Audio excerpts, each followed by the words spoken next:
నిర్వహిస్తున్నటువంటి ఈ నూతన మండల పదర నూతన మండలంలో జరుపుకుంటున్నటువంటి ఈ యొక్క కార్యక్రమానికి విచ్చేసినటువంటి గ్రామ సర్పంచ్ గారికి, అదేవిధంగా అన్న ముత్యాలన్న గారికి, మిత్రుడు గోలి శ్రీనివాస్ గారికి, అదేవిధంగా విజయమోహన్ సార్ ముఖ్య అతిథిగా వచ్చినటువంటి మన పర్వతా సార్ గారికి, వేదిక మీద ఉన్నటువంటి కుల సంఘ నాయకులకు, అదేవిధంగా కళాకారుల బృందానికి, అదేవిధంగా వేదిక ముందున్నటువంటి నా తోటి మిత్రులకు, నా తోటి ఉపాధ్యాయ సంఘ అధ్యక్షులకు, అదేవిధంగా మేము పిలువగానే మమ్మలను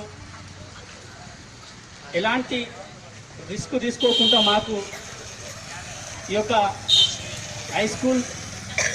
సిబ్బంది వాళ్ళ యొక్క అమూల్యమైన సమయాన్ని మాకు కేటాయించి వారి పిల్లలతో కలిసి ఇక్కడికి మా ప్రోగ్రాంని ఇంత ఘన విజయం చేయడానికి విచ్చేసినటువంటి హై స్కూలు విద్యార్థులకు, అదేవిధంగా ఆ యొక్క స్కూలు సిబ్బందికి, అదేవిధంగా మా అంబేద్కర్ యువజన సంఘం సభ్యులకు అందరికీ నా యొక్క హృదయపూర్వక నమస్కారాలు తెలియజేస్తున్నాను. అయితే ఈరోజు డాక్టర్ బిఆర్ అంబేద్కర్ గారి 60వ వేడుకలను వర్ధంతి వేడుకలను భాగంగా మనం ఈరోజు సభ నిర్వహించడం జరిగింది. కాబట్టి చాలా విషయాలు అందరూ మాట్లాడారు, కానీ సమయం చాలా ఎక్కువైనందువలన నేను కూడా చాలా తక్కువ 2 నిమిషాలు మాట్లాడి ముగించాలనుకున్నాను. డాక్టర్ అంబేద్కర్ గారి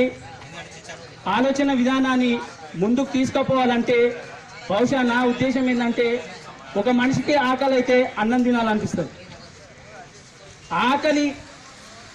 అన్నం తినాలనిపించినప్పుడు ఏం చేస్తాం? అన్నం ఎక్కడుందని వెతుకుతాం. అదే అంబేద్కర్ యొక్క ఆలోచన విధానాన్ని, అంబేద్కర్ భావజాలాన్ని మనం ముందుకు తీసుకుపోవాలంటే మనం ఆకలైనట్టు ఆ యొక్క విషయాలను తెలుసుకొని మనం ఎప్పుడైతే ముందుకు పోవాలనే ఆలోచనతో, ఆ యొక్క ఆకలైనంత ఆవేదనతో మన యొక్క ఆ యొక్క ఆలోచనను మనం గ్రహిస్తామో అప్పుడే అంబేద్కర్ యొక్క ఆలోచన విధానాన్ని మనం ముందుకు తీసుకుపోగలుగుతామని నేను అనుకుంటున్నా. ఎందుకంటే చిన్నవాడికి ఆకలి విలువ తెలియదు, ఆకలైన వాడికి ఆకలి విలువ తెలుస్తుంది. కాబట్టి ఏదో తూతూ మంత్రంగా జయంతులు వర్ధంతులకు వచ్చినట్టు చాలా మంది మాట్లాడింది ఇందాక, కానీ అదే స్పిరిట్ ప్రతి ఒక్కరి లోపల, అంటే ఒక కార్యకర్త లాగా పనిచేసి, అంటే పార్టీ కాదు కార్యకర్త అంటే ప్రతి ఒక్కరు నేను అంబేద్కర్ భావజాలాన్ని ముందుకు తీసుకెళ్తా, నాలో ఆ స్పిరిట్ రావాలి, నేను కూడా అట్లా అంబేద్కర్ లాంటి స్ఫూర్తితోనే, అంటే అంత మహానుభావులు కాకుండా కానీ అందులో 0.5% మనం ఇంత ఆయన కోసానికి మనం సేవ చేస్తూ, సమాజ సేవ చేస్తూ, సమాజం కోసానికే ఆయన పుట్టి చనిపోయినట్టుగా మనం ఎంతో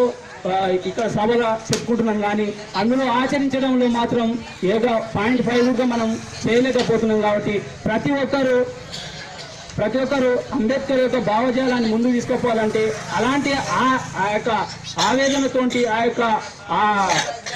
కృషితోటి ముందుకు పోయినప్పుడే అంబేద్కర్ యొక్క సిద్ధాంతానికి కానీ అంబేద్కర్ కానీ మనం ఘనమైన నివాళి అర్పించిన వాళ్ళం అవుతామని నేను ఈ సభాముఖంగా తెలియజేస్తున్నాను. అదేవిధంగా ముఖ్యంగా ఈ వర్ధంతి అయినా జయంతి అయినా కానీ పదర గ్రామంలో అందరూ నిజానికి భారత రాజ్యాంగంలో కుల మత భేదాలు లేకుండా ఎట్లయితే ఉండాలని ఆ భారత రాజ్యాంగంలో డాక్టర్ బిఆర్ అంబేద్కర్ గారు ఎలాగైతే పొందుపరిచిండ్రో అలాంటి సిచ్యువేషన్ను ఈ యొక్క పదర గ్రామంలో, ఈ యొక్క పదర మండలంలో ఎప్పుడు చేసినా కూడా అన్ని విధాలుగా అన్ని కులాలు కానీ అన్ని మతాలకు సంబంధించిన వాళ్ళు ప్రతి ఒక్కరు మాకు ఎల్లవేళలా సహకరిస్తూ, మేము ఏ ప్రోగ్రాం చేసినా కూడా మాకు ఘనంగా స్వాగతం పలుకుతూ, మాకు అన్ని వేళలా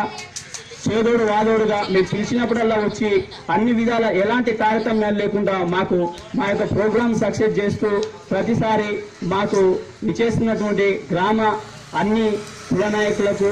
సంఘ నాయకులకు అందరికీ మా యొక్క అంబేద్కర్ యువజన సంఘం తరఫున ప్రత్యేక ధన్యవాదాలు తెలియజేస్తున్నాం. ముఖ్యంగా మా అంబేద్కర్ యువజన సంఘంలో ఉన్నటువంటి పిల్లలు ఆల్ మెంబర్స్ ఒక పట్టుదలతోటి ఈ పదర గ్రామంలో ఆర్థికంగా కానీ వాళ్ళకున్న సాయశక్తులతో ఏదో విధంగా ముందుకు నడపాలని చాలా పట్టుదలతో ఉన్నారు. కాబట్టి ఈరోజు ఈ సభ ఇంత సక్సెస్ఫుల్గా ఇంత గ్రాండ్గా జరిగిందని నేను ఈ సభాముఖంగా తెలియజేస్తూ నా యొక్క చిన్న ఉపన్యాసాన్ని ముగిస్తున్నాను.